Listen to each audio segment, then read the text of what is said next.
Hello, Algebra 2 students. This is the video for example 5 for section 1.4, and it deals with sigma notation. The sum of n terms of a sequence can be written in sigma notation, which looks like this. The index I counts through the terms in the partial sum. Okay? Here it takes the values from 1 all the way up to n. So like if this were a 5, it would be 1, 2, 3, 4, and 5. The last term, n is the last term in the partial series. The value of the ith term is a subscript I.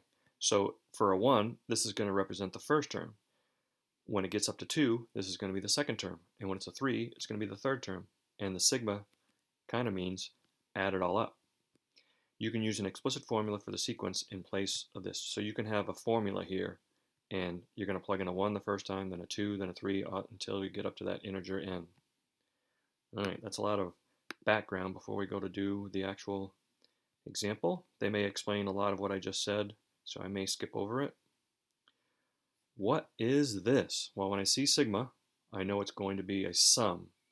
And I know the first number is going to be a 1 when I plug it in, and I'm going to go all the way to 9. Or am I? Because we might have learned a way to figure out a sum if you know the first term and the last term. Let's see how they do it. Wow, they wrote them all down. I don't know if I would have done that.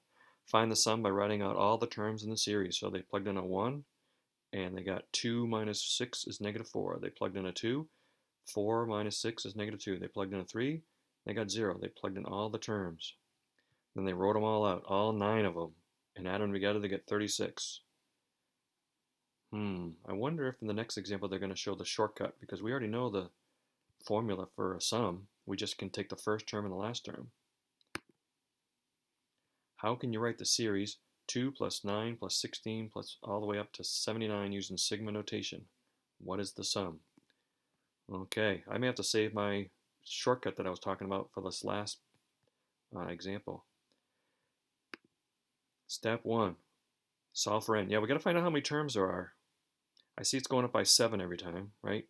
It's going up by 7, and it's going to go all the way to 79. So I plug in a 79 for a subscript n, and I know the first term is a 2, and we know that it's going up by 7 every time, so that's d. We've done this before. All we have to do is figure out what n is. I think or maybe on this one, the previous one, we had to figure out d. Yeah, I think earlier in this chapter we had to figure out d. So now we're going to figure out n, so this is a little more difficult. Since 79 equals 2 plus yada yada yada, we subtract 2 to get 77. Since it's 7 times n minus 1, I'm going to divide by 7. 77 divided by 7 is 11. So you don't distribute. You don't have to distribute. Because these are multiplied together, you could divide everything by 7 and it will cancel out the 7. 77 divided by 7 is 11. So now I know 11 equals n minus 1. Add 1 to both sides, and I get n equals 12.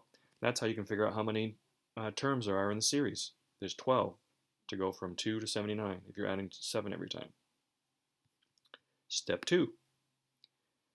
Write an explicit formula for the series. So we start with the general one. A subscript n equals the first term plus the common difference, parentheses n minus 1.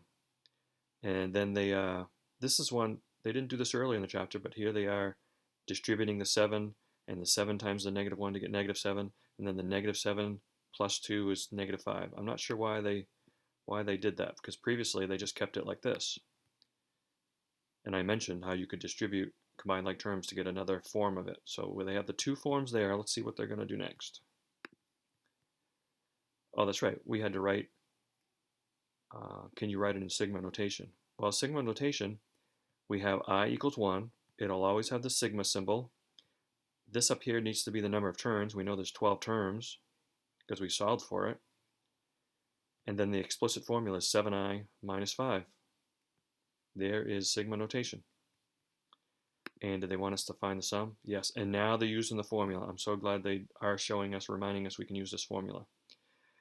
If we know the number of terms, 12, and we know the first and last term, 2 and 79, we can use this formula here. 2 plus 79 is 81. 81 times 12 divided by 2 is 486. Okay, not sure what else they're going to tell us in the conclusion. So the series can be written like this, and the sum of the series is this. All right, now they're going to give us some problems for us to do. So maybe you're going to like the way I tackle it. I'll show the steps a little more slowly than they will. Here are 2 problems for you to try. Click pause, give them a shot, then come back. 5a, what is the sum of the series? And there it is. That's the general form for sigma notation. Let's see if I have that set up. Here we go. I do. All right. To find the sum of n terms, 13. To find the sum of the 13 terms, I know it's going to equal how many terms there are. I hope you don't mind me not writing the general formula. Maybe you have it memorized by now. N, and then this is going to be a subscript 1. So the first term, when I plug in a 1 right here, 3 times 1 is 3, 3 plus 2 is 5. So the first term is 5. And when I plug in a 13, 3 times 13 is 39. 39 plus 2 is 41. So the first term is 5. The last term, or I should say the 13th term, is 41. There's 13 terms, and then I have to divide by 2. Okay, so this is coming out to 13 times 46, the whole thing divided by 2. Or if you want, it's 46 divided by 2 is 23. So I have 13 times 23. Let's see how I did. 299. 299. Got it. Okay, you can click pause and try this one if you want. I'm going to jump right to it. How can you write that series using sigma notation? Okay, I know sigma notation always starts off with, we've got to have the sigma, we've got to have I equal 1, the first term. This number up here needs to be the number of terms. I don't know the number of terms yet. And this needs to be the formula, and I don't really know the formula yet. All right, to get the formula, let's see, it's going up by 5 every time. Okay, so I know in my formula D is going to be 5. Let me write that down. D is going to be 5.